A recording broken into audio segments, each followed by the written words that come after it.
Республиканской политической партии ФНА постановляет: первое. Считать крайне непродуманным и необоснованным решение правительства о 300% повышении тарифов на потребление электроэнергии при реальном отсутствии защитных механизмов. Предлагаем парламенту в кратчайшие сроки рассмотреть об отмене антинародного решения о повышении тарифов. Второе. В связи с опасностью утраты государственного контроля над стратегически значимыми объектами электроэнергии оставить в силе принятый в 2019 году закон о внесении изменений в закон об электроэнергетике Республики Абхазия. Считать предлагаемые действующей властью поправки в закон попыткой вывести энергетику страны из-под государственного управления. Третье.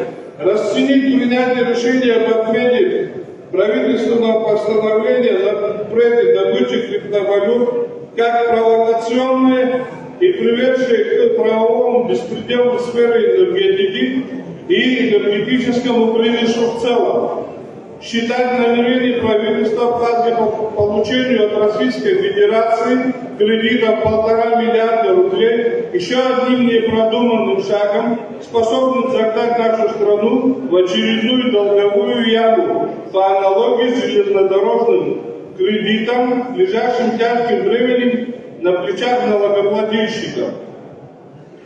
Пятое. Расценить как несистемные, непродуманные, в ряде случаев взаимоисключающие и противоречивые меры, принятые правительством по борьбе с коронавирусной инфекцией, приведшие к губительным последствиям для значительной части населения, в результате чего страна потеряла более 1000 человек своих граждан.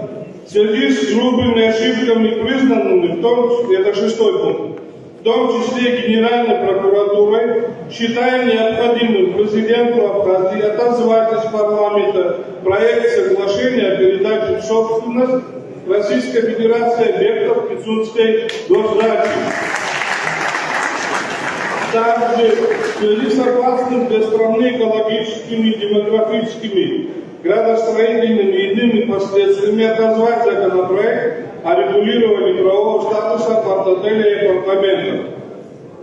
7. Расценить работу руководства страны по репатриации зарубежных соотечественников, укреплению связи с Северным Кавказом как неудовлетворительным. 8.